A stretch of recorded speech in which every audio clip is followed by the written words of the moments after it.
প্রবাসী কল্যাণ ও বৈদেশিক কর্মসংস্থান মন্ত্রী নুরুল ইসলাম বলেন, আমাদের ধারণা মালয়েশিয়ায় প্রায় 2-2.5 লাখ বাংলাদেশি আছে যারা ই-কার্ড সংগ্রহ করেনি।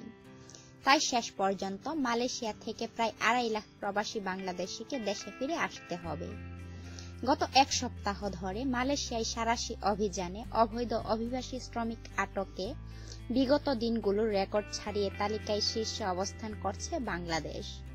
এই অভিযানে মালয়েশিয়ার আইন শৃঙ্খলা বাহিনীর এখন পর্যন্ত 1101 জন বাঙালি আটক হয়েছেন। এখনো আটকের ভয়ে বনে জঙ্গলে পালিয়ে বেড়াচ্ছেন অসংখ্য বাংলাদেশি। মালয়েশিয়া শ্রম বাজারে এই সংকট সংশ্লিষ্ট বিশেষজ্ঞ মহলকেও শঙ্কিত করছে। একজন প্রবাসী বলেন, অনেক মানুষ বনে জঙ্গলে রাত কাটাচ্ছেন। অনেকেই টাকা দিয়ে প্রতারণার শিকার হয়েছে। মালয়েশিয়া সরকার সুযোগ দিয়েছে। তাছাড়া ধীরে ধীরে মালিকও হারিয়ে যাচ্ছে, কোম্পানিও হারিয়ে যাচ্ছে।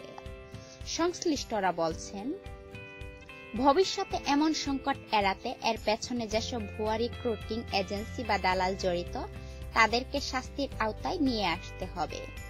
এ যাত্রায় অবৈধ বাংলাদেশি শ্রমিকদের বড় একটি অংশ বৈধ হবার সুযোগ পেলেও ভবিষ্যতে পাবে না।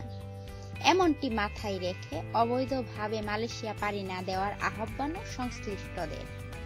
উল্লেখ্য, চলতি বছরের 15 ফেব্রুয়ারি শুরু হয় মালয়েশিয়ায় বসবাসরত অবৈধ বিদেশি শ্রমিকদের বৈধকরণ ই-কার্ড প্রক্রিয়া। এ প্রক্রিয়ার মেয়াদ 30 জুন শেষ হওয়ার পর বিদ্যমান অবৈধ শ্রমিক ধরতে দেশব্যাপী সাঁড়াশি অভিযান শুরু হয়। ভিডিওটি লাইক দিন, শেয়ার করুন বন্ধুদের মাঝে। এমন অজানা আরো নিত্য নতুন তথ্য জানতে এখনই সাবস্ক্রাইব করুন আমাদের চ্যানেলটি।